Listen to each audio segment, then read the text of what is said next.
जरा सुबह तो होने दो, अभी तो शहर है, जरा सुबह तो होने दो, अभी तो आगाज है, जरा अंजाम तो आने दो। शुभ संध्या आदरणीय प्राचार्य महोदय, उप प्राचार्य महोदय, प्रशासनिक अधिकारी, वरिष्ठ अध्यापक, निर्णायक मंडली और मेरे सभी प्रिय मित्रों। आज मैं छात्र विशाल यादव राष्ट्रकूट सदन से आप सभी के सामने दिए गए विषय के विपक्ष में, यानी निरंतर होते सरलीकरण से शिक्षा का स्तर गिर रहा है कि विपक्ष में बात करने आए हैं। तो दोस्तों, दिन दिन शिक्षा का बदलता स्वरूप हमारे सामने एक विवाद लेकर आता है, कभी आरक्षण का, कभी परीक्षाओं का, तो कभी शिक्षा का। आज ऐसा ही एक विवाद हमारी वाद विवाद प्रतियोगिता का शीर्षक बन हमारे सामने आया है, जो कि निरंतर होते सरलीकरण से शिक्षा का स्तर गिर रहा है। तो दोस्तों, मैं इस बात से सहमत नहीं हूं, क्योंकि बदलाव तो प्रकृति का नियम है। फिर हर सदी कोई ना कोई बदलाव तो होते ही हैं, लेकिन जो बदलाव समाज के हित के लिए हो, फिर उसे नकारना क्यों। वर्तमान में भारत की शिक्षा पद्धति इतनी जटिल और भ्रमित है जिसे विद्यार्थी वहन नहीं कर सकता, और शायद इसीलिए भारत तक साक्षरता प्रतिशत बहुत कम है।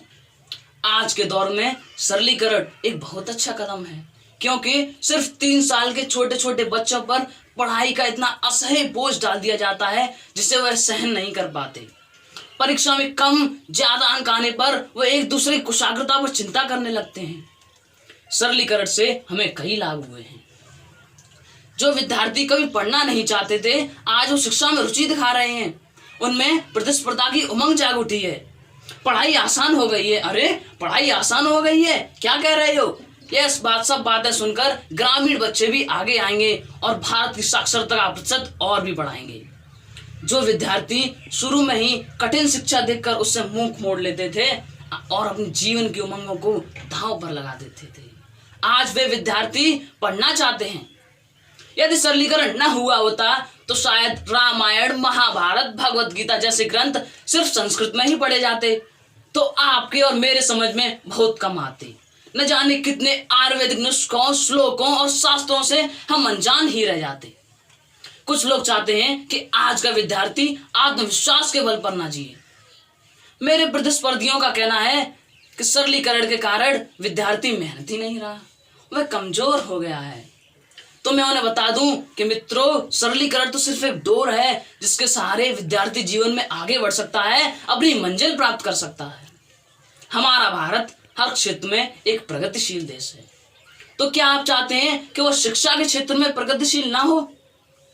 क्या आप चाहते हैं कि हमारा भारत क से कमल पर टिक जाए या क से कर्मयोगी बने? मैं चाहता हूं कि हमारा भारत क से कर्मयोगी बने। लेकिन सच्चा कर्मयोगी तो वही कहलाता है जो सरलीकरण को अपनी वैसागी नहीं, अभी तो अपनी ढाल बनाकर कर्म क्षेत्र में विजय प्राप्त करे। अंत में मैं आपके सामने कुछ पंक्तियां बोलना चाहूंगा। अब पुरानी जंजीरों को तोड़ चुके हैं हम, क्यों देखें उन मंजिलों को जिन्हें पीछे छोड़ चुके हैं हम।